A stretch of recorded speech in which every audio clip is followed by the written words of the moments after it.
A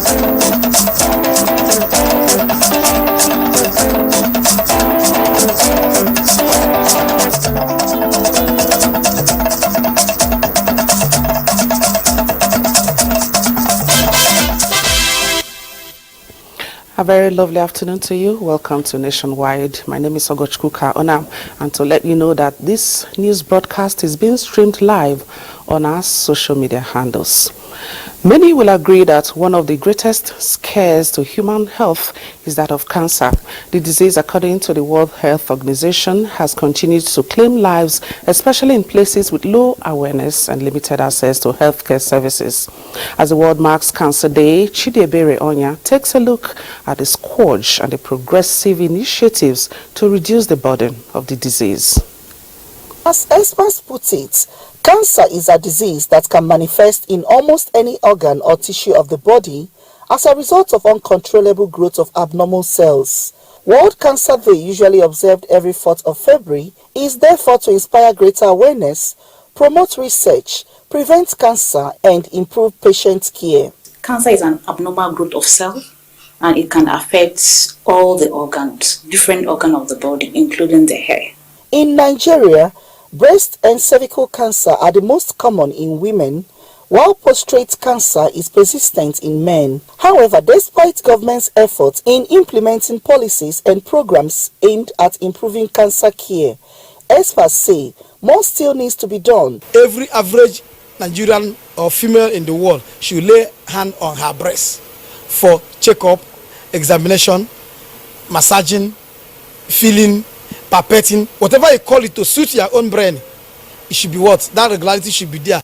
As the 2024 World Cancer Day is observed, health authorities stress the need for people to work together in order to reduce cancer risk factors and overcome its barriers through early diagnosis, treatment, and palliative care. In Port Harcourt, Chidiebere Onya, NTA News. In the meantime, Nigeria's First Lady Oluremi Tinubu has called on Nigerians to continue to show empathy, care, love and support for cancer patients and survivors, even as the country creates more awareness and advocacy for better service delivery. Senator Tinubu made the call in a statement issued to mark this year's World Cancer Day, noting that the celebration presents an important opportunity to raise awareness and elaborate further the message of prevention, early detection and treatment of cancer. Emphasizing that no one should have to face the challenges of cancer alone, the First Lady says the theme for this year, Closing the Care Gap, speaks to the fact that we are to deepen our efforts in putting in place necessary infrastructure to address these health challenges towards providing better care for cancer patients and survivors. The First Lady adds that society has to also celebrate those who are cancer-free.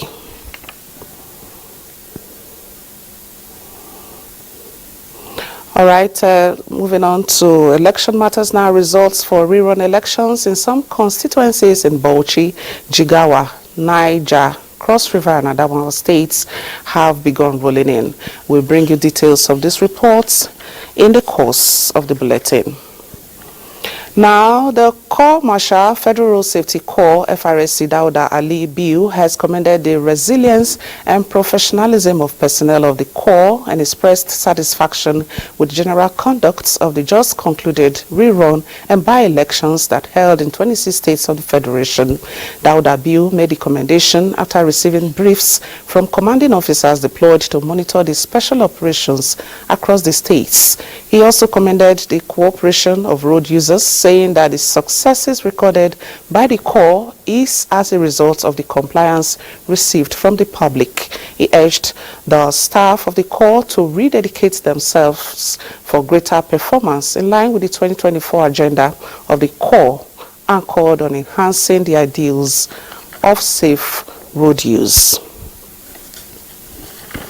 Now, the Economic Community of West African States, ECOWAS, has expressed concern over the circumstances that led to the postponement of the presidential elections in Senegal, scheduled for 25th February 2024. ECOWAS, in a statement, is appealing to authorities concerned to expedite action on various processes to set a new date for the elections. The Commission urges the entire political class to prioritize dialogue and collaborate for transparency, inclusiveness, and hold credible elections. ECOWAS salutes President Macky Sall for upholding his earlier decision not to run for another term, thereby protecting Senegal's long-standing democratic tradition. The Commission also reaffirms it will remain on top of the situation. On behalf of the government and people of Namibia, President Bola Tinubu extends deep condolences to the government and people of Namibia over the passing of His Excellency, President Hage Geingob. President Tinubu mourns the painful loss of this veteran in the struggle for democracy, proponent of good governance and advocate of economic, social and political solidarity among African peoples. The president notes that this tragedy comes at a time when Africa needs more visionary leaders who believe in the common destiny of the continent and who can strengthen bonds across borders and spread the tendencies of cooperation across all fields of human endeavor. As Namibia mourns, President Tinubu assures the Republic that his thoughts and prayers, and indeed those of Nigerians, are with them.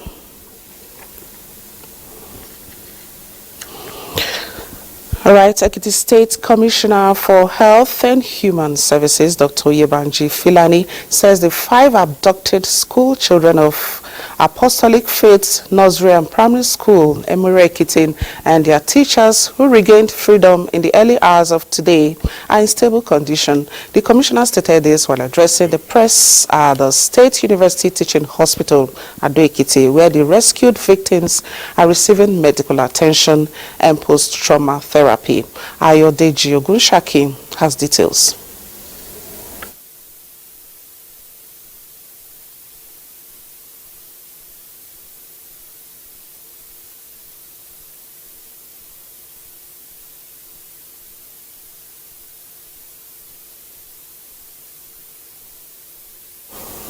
All right, we'll bring you more of that reports in the course of the bulletin. At this point, we take a break.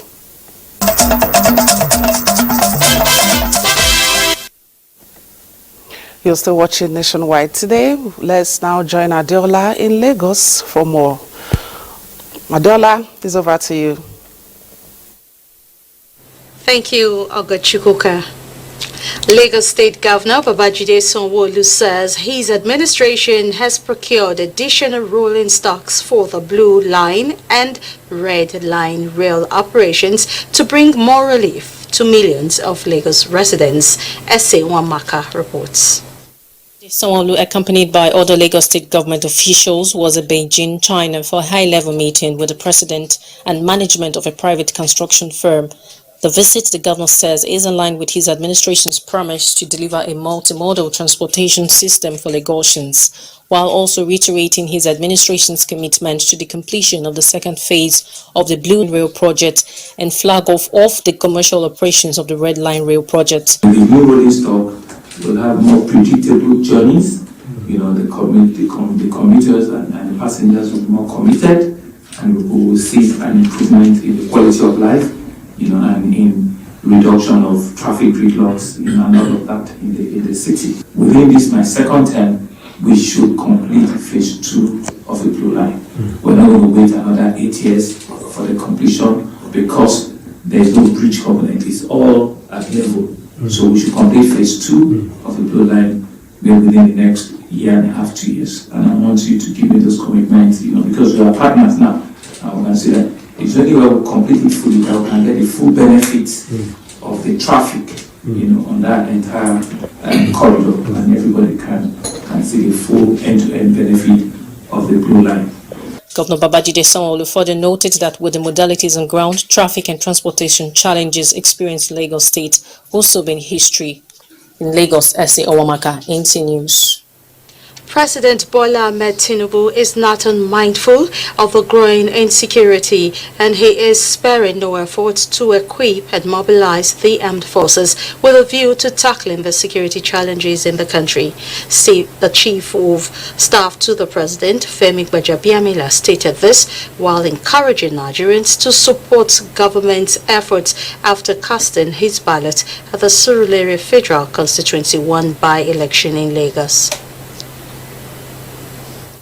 Nigerians are going through economic hardship. Same thing is going on in other parts of the world. Nigeria is not isolated. It's even in the most advanced democracy, and these things are happening. The shocks that are being received left, right, center, from the east, from the west, from the south. Things that are universal. But we're concerned with Nigeria. Let's forget about the other countries. We're concerned with Nigerians, and I want to encourage people. It's been, around about 6-7 months of this government. The gestation period is about now. So moving forward, I believe that things will begin to take a turn. Like has always been said, it's for it to get better. Some people will say it has to get bad. Things have been very difficult because of the fundamentals that were missing in the first place. It is those fundamentals, those economic fundamentals, that this government is putting into place. You talk about subsidy removal. There was a national concession. Everybody agreed that the subsidy had to go. Unification of the naira. Everybody agreed that had to be done. So those are the fundamentals that we're now putting in place, and the benefits will be reaped later on. It's not going to be immediate. It's not going to be immediate, but the president that we have, I mean, you know him, I know him. He's done it before, over and over again. He knows what he's doing, and I believe at the end of the day, everything will work out fine. And those are the reports from Lagos for now. The news will continue with Nana Isho in Sokoto Network Center.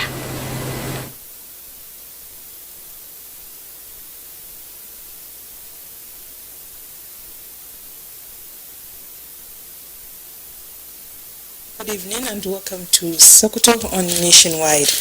Accurate communication and information sharing among security operatives is critical in the successful fight against banditry and insurgency in the country. Governor Ahmed Aliyu stated this while receiving a delegation from the Defense Headquarters, Nigerian Army at the Government House, Sokoto. Bashir Ibrahim Nababa completes the report. The mission laid by the retired general is on the secure the nationwide communication network with technical responsibility to design and operate a telecommunication network for security operations on behalf of the Defense Headquarters. Governor Ahmed Aliyu assures the delegation that security is top on his 9 points agenda, and government will do everything possible to restore peace and stability in Sokoto State. He pledges to partner with the mission in obtaining accurate data for successful operations in the state. And thankful for possible assistance in information expedition, so that it will help our security personnel to get accurate data and accurate information, so that the surveillance will be easier for their business. Major General Felix Adugu retired says the delegation will make presentations to stakeholders to make them understand the technicalities of the network and its possible expansion to all the places where security communications are required. Apart from assessing the requirements of Sokoto State, General Adugu says the mission will also work with security agencies in the state, particularly the 8th Division of the Nigerian Army Sokoto and Operation Hagari in the Northwest region. What we are about to have is just an expansion of this network to other places where security communication is required. This development is coming just a few weeks before the State Community Guard Corps, currently undergoing special training to support existing security outfits in the fight against banditry, becomes operational. From Sokoto, Bashir Ibrahim Mawaba, NTA News. Sultan of Sokoto, Muhammad Saad Abubakar, says traditional leaders will continue to support the fight against poliovirus type 2 and other childhood killer diseases in Nigeria. He gave the assurance while receiving officials from National Primary Healthcare Development Agency, WHO, UNICEF, Bill and Melinda Gates, Aliko Dangote and Sultan Foundation on advocacy visit. Zainab Saidu Abdul Nasser has more. The team led by the Executive Director, National Primary Healthcare Development Agency, Dr. Mui Aina, had WHO Country Representative Dr. Walter Kazadi Molumbo, the representatives of UNICEF Christian Munduate, Bill and Melinda Gates, Aliko Dangote and Sultan Foundations. Sultan Muhammad Saad Abubakar recalled the efforts of stakeholders in collaboration with traditional leaders that led to the defeat of the wild polio virus in the country. He stressed the need for governments and the stakeholders to go back to the drawing board and do the needful in the interest of a healthy Nigeria. This type of coming together, we are once more emboldened to rise up and go more. They can reach out to us at any time, anywhere, and inshallah, we will be there to succeed in this fight. Executive Director, National Primary Healthcare Development Agency, Dr. Mui Aina, told the Sultan that they are at the palace to appreciate him and solicit for continued support of the traditional leaders in the fight against polio virus type 2. He explained that there was mass rejection of vaccines in Sokoto State, especially in Sokoto South, Sokoto North, Wamako and Raba local governments. He described as disturbing how parents and caregivers reject vaccines without minding the implications to the children. The traditional leaders are a critical partner, not only in strengthening of primary health care, but also as we strive to overcome the polio scourge that we are in Sokoto State. In their separate goodwill messages, the stakeholders underscored the importance of vaccines in the fight against polio virus type 2 and other childhood killer diseases, and called on parents and caregivers to prioritize the health of the children by accepting the vaccines. In Sokoto, Zainab Said Abdul Nasser, NTA News. And that is our package. From here, it's back to Ogochukwu in Abuja for the continuation of the news. Thank you, Nana Aisha. Now, results for rerun elections, we earlier told you, held in some constituencies in Bauchi, Jigawa, Niger, Cross River and Anambra states, and the results have started rolling in. Babajide of APC, having satisfied the requirement of the law, is hereby declared the winner and is returned elected. Trust our party and they know our party is going to perform. So people have confidence in our party to continue the good work that we've started since 2019. That Uchete was Peter of APC, having satisfied the requirements of the law, is hereby declared the winner and is returned elected. Amakaroma Waikumo of APGA, having satisfied the requirements of the law, is hereby declared the winner and is returned elected. Ashakia Pius Ashas of PDP, having satisfied the requirements of the law, is hereby declared the winner and is returned elected. I thank God in the first place that provided this platform, this opportunity for me to be here so that my people affirm the mandate given to me earlier. We insisted that this election must be credible, peaceful, free and fair. Yes. Thank God. This is the will of God and the wishes of the people. Rabiu Garabakamba of APC, having satisfied the requirements of the law, is hereby declared the winner and is returned elected. Umar Garba Uba of APC, having satisfied the requirement of the law, is hereby declared the winner and returned elected. There are 5 adopted school children of the Apostolic Faith Nursery and Primary. And now, still on the election reruns, Caleb Gochin is in Jos with an update.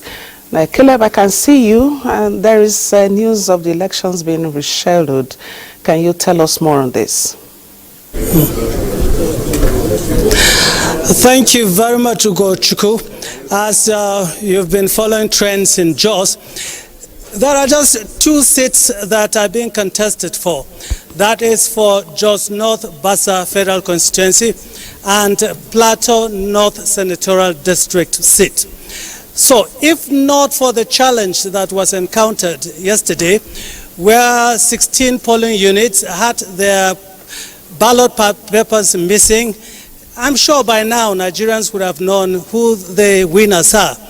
But so far so good, everything is going on fine, even with the rescheduled election in 16 polling units today. Everything is going on smoothly. And we decided to actually bring the returning officer for the Jos North Bassa Federal Constituency, who will tell us more about what is happening. But so far he has told us that 5 local government results have been announced. But Professor James Damen is here, returning officer for Jos North. Please, sir, could you just tell us how it is at this time? Oh, okay. Thank you very much for coming around. My name is Professor James Dament from University of Jos. I am the returning officer for Jos North Bassa Federal Constituency. And we are here, you all know that the rerun election is actually for 2 seats, the Plateau North and then Jos North and Bassa Federal Constituency. And the election would have been concluded yesterday, but just that we have some challenges with the election materials in 16 polling units. But I want to also appreciate the INEC Resident Commissioner for swiftly acting to ensure that the problem is resolved.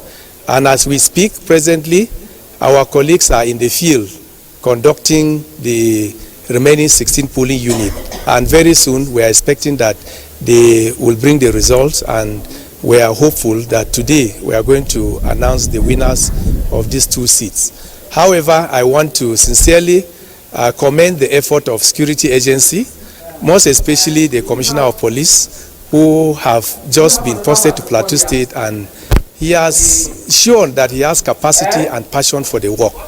And we also want to appreciate other security agencies. We can see that DSS are here, the civil defense are also here, and other security agencies. They are cooperating. You know, previously, Jos North has always been a volatile local government, and we always have a lot of security challenges. But this election has actually come with a lot of difference, just because the election has been conducted peacefully in all the polling units, all the local governments, and so far, the 5 local government results we received. Right. Everything is going on peacefully. Okay. So we want to also thank the pressmen for always coming around to know. All right, you can see that the professor is excited because of the peaceful nature of the exercise. Unlike this one, it would have been some real heat here, but we thank God that all things are going fine. Ogo Chikoka, places back to you. Thank you very much, Caleb, and also to the Professor James, the returning officer for the election, Bassa Federal Constituency. And now let's go back to Ekiti State, where we told you that Ekiti State Commissioner for Health and Human Services, Dr. Oyebanji Filani, says the 5 abducted school children of the Apostolic Faith Nursery and Primary School, Emere Ekiti, and their teachers who regained freedom in the early hours of today are in stable condition. The commissioner stated this while addressing the press at the State University Teaching Hospital, Ado Ekiti, where the rescued victims are receiving medical attention and post-trauma therapy. Ayodeji Ogunshaki has details.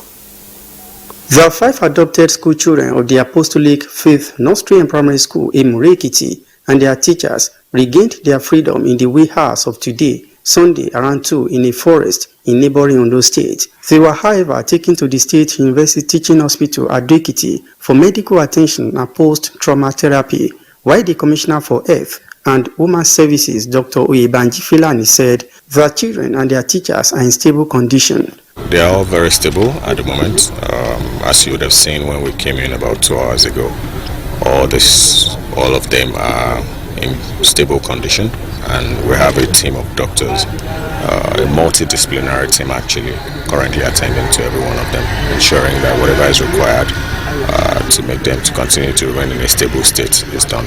The State Governor Biodun Oyebanji appreciated the efforts of the combined security agencies and the local security network to secure the release of the victims and promised that government will not rest until the perpetrators are arrested and made to face the full wrath of the law.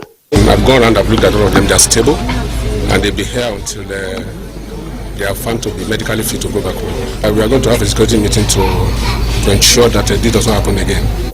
He urged people of the states to remain vigilant and report any suspicious movement in their communities to the authorities. However, the driver of the school bus was reportedly killed in the custody of the kidnappers. In Ado-Ekiti, Ayode Ogunshakin, NTA News. And now Ayodeji, who filed that report, joins us live via phone call from Ado-Ekiti for more updates. Ayodeji, a very good afternoon to you. Good afternoon. Yeah, it's good to know the children and their teachers are responding to treatment. But what's the current situation as we speak? Yes, the current situation is that the victims are now stable medically, according to the Commissioner for Health. And the governor said until they are certified okay, that they will still remain at the hospital. So that's the situation for now. And they are being given the necessary medical attention. And equally, as at this evening, the State Police Commissioner will be addressing the press on updates about the rescued victims and updates about what the police and the security operatives are doing in respect of the incidents. Okay, what about the abductors? Any arrests so far? Yes, for now, there have not been reported cases of arrest in respect of the incidents. But a few days back, the State Police Command paraded some suspects, but we are not very sure whether they are part of those who perpetrated the evil. But this evening, we are still awaiting the outcome of what will be the outcome of the press conference by the State Commissioner of Police. All right, thank you very much for that update, Ayodeji from Ekiti. Thank you very much. All right, and similarly, the governor of Ekiti State, Biodun Oyebanji, expresses gratitude to President Bola Ahmed Tinubu, the security agencies, and Ekiti Kete for their support, which led to the timely release of the kidnapped pupils of Apostolic Faith Nursery and Primary School, Emire Ekiti, while the children and their teachers were released on Sunday, February 4th, and brought to the Emire Palace around 4 o'clock in the morning. Reports say the driver of the school bus was killed in the custody of the kidnappers. The governor congratulates the children and their families, expresses his profound appreciation to President Tinubu for giving specific directives that puts the search and rescue mission in top gear. Noting the traumatic experience of the children in the kidnappers' den, the children are currently undergoing medical observation at the trauma therapy at the medical facility in line with Governor Oyebanji's directive. Governor Oyebanji also restates the determination of his administration to stamp out crime and criminality from the state by making the environment unbearable for criminals operating under whatever guise, and urges the people of the state to remain vigilant and report any suspicious movements in their communities to the authorities. Okay, we now move over to Benin for more on the news. Obehi will now take it up from here.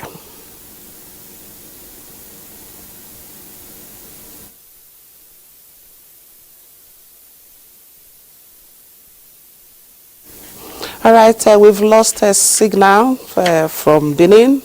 We may rejoin her in the course of the bulletin. And now moving on, the Inspector General of Police, Kayode Igbetokun, has ordered the reactivation of the Police Smart Force database system to ensure all officers have their details captured and stored for record purposes, and to ease administrative bottlenecks in tracking postings, transfers, and issue radio frequency identification card for personal identification. A statement by the force notes that the objective is to enhance the competence and effective service delivery in all areas of policing, while reiterating its vision for a police driven by the integration of cutting-edge technology. The Inspector General of Police has also ordered the immediate commencement of the digitization process across all commands and formations of the force. Okay, I understand Benin is now ready for us. Obehi is back to you.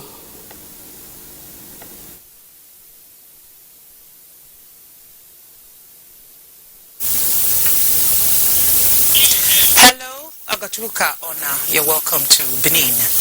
The People's Democratic Party in Edo State has held its ward congresses in the 192 council wards of the state.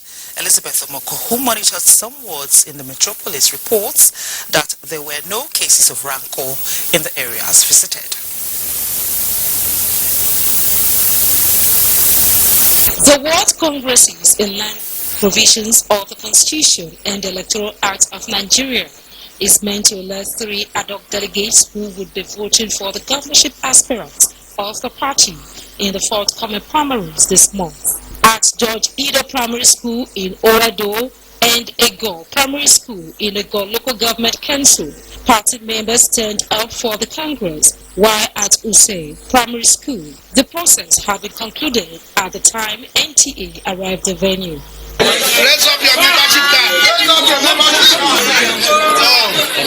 The people were full of energy to come and express their franchise in terms of the democratic way of electing a delegate. This is Ward 2.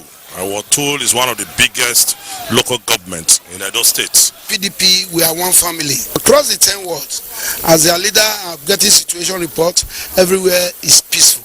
At Isako West Local Government Area, INEC officials were on ground to monitor the exercise. In Orado Ward 4, Governor Gordon Obaseki also participated in the Ward Delegate Congress. 23, 24, 25, 26, 27. I'm pleased. I'm impressed with what has happened. Of course, not everybody is going to be okay with the process, but it's clear. The voters expressed faith that similar success will be recorded during the primaries, a reflection of the robust internal democracy culture of the party PDP in Benin. Elizabeth Omoko, NTA News. And away from politics now to infrastructure development. Governor Gordon Obaseki has appealed to the federal government to terminate the contract for the Benin-Auchi Road and put it up for concession, assuring that the state government will support the initiative. He made the appeal shortly after signing a 228 billion naira agreement with Infracore and AAA Infrastructure for the reconstruction of the Benin-Asaba Expressway. Good luck, Enani completes the report. The clamor for the repair of deplorable federal roads in Edo State rose to crescendo at the close of 2023, with Governor Obaseki adding his voice. The story is changing as a new spirit of collaboration between the federal and state governments is enhancing infrastructure in the country.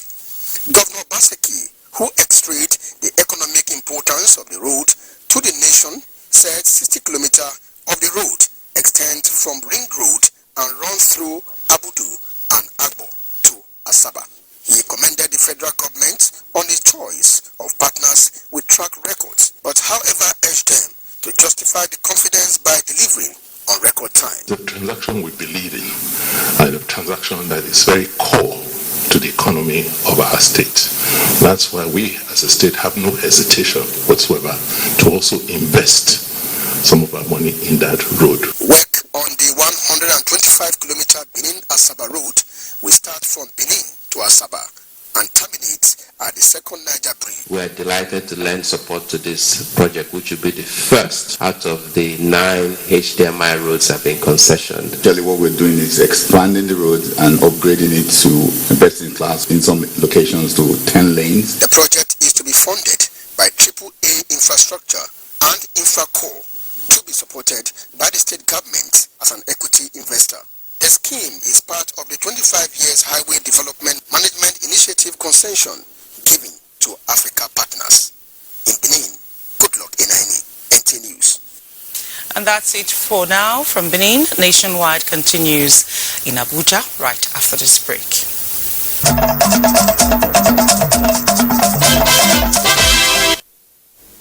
All right, Nationwide continues from our Makodi Network Center, and I can see Susan there.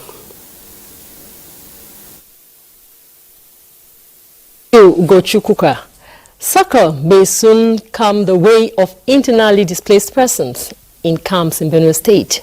This is as a high-powered delegation from United States Bureau for Humanitarian Affairs, International Organization for Migrants, United Nations High Commission for Refugees, and other local partners that visit various camps in the state. Blessing Omeche Ibute has details. Uncertainty, despair, confusion, and much more are just a few of the expressions on the faces of these internally displaced persons. For them, the living conditions at the camps present the real and ideal habitation which they have come to accept. Little Ondohemba is 11 months old. He was born in the camp after his parents were displaced from their ancestral homes 4 years ago. For him and other children with same fate, they may never know their ancestral homes. To keep body and soul together, these displaced persons engage in petty trading within the camp. They manage to sell fish. They go buy this fish from Bajimba market, come sell, and they come fry and sell 100 naira to get small money, manage feed my children. Well, as we are here, we don't have a farmyard, we don't have anything, but we manage with our family to go out to hustle, as in doing job to the community, people that are around us.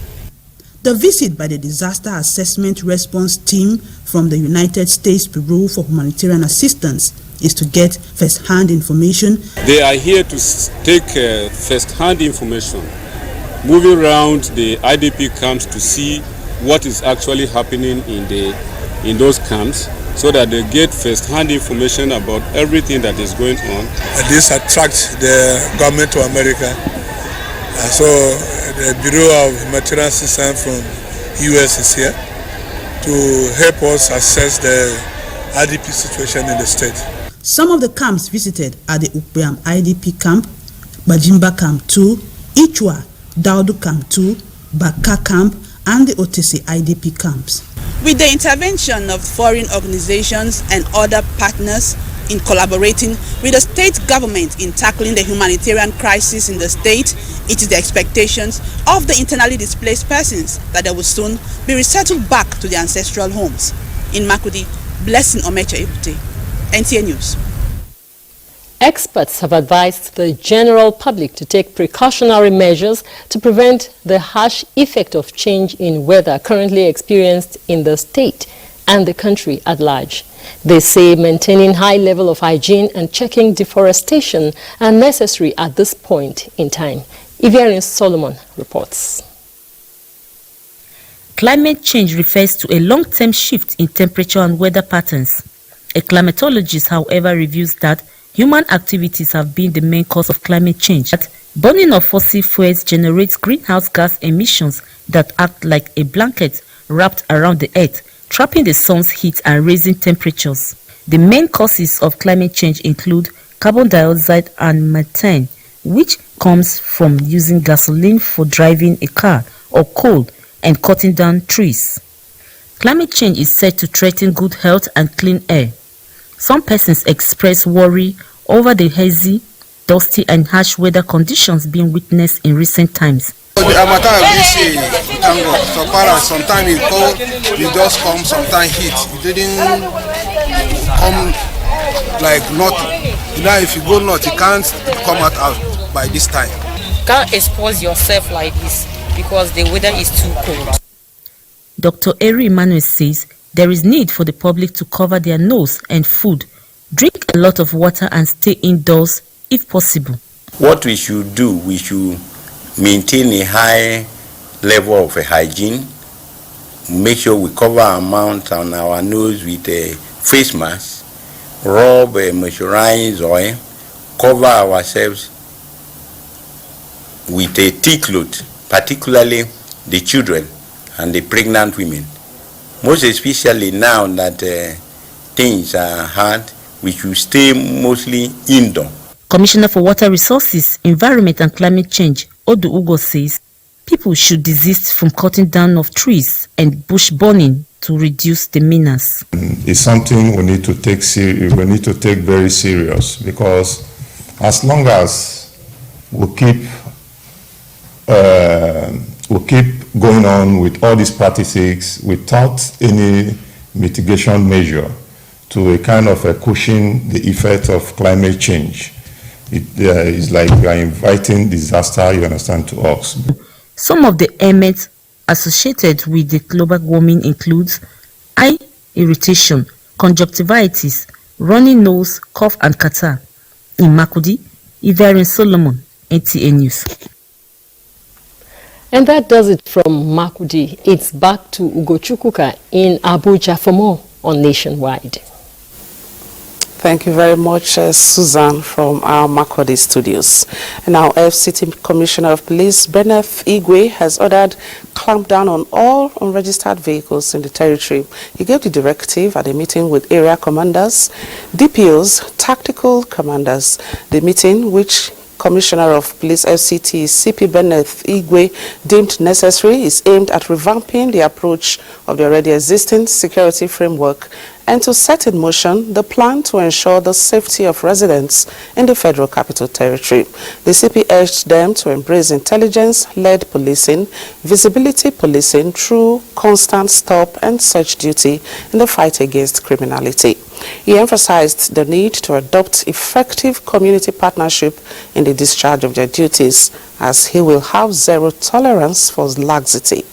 He also tasked the heads of the tactical units to identify black spots, possible kidnappers then in the territory, and ensure they take the fight to them.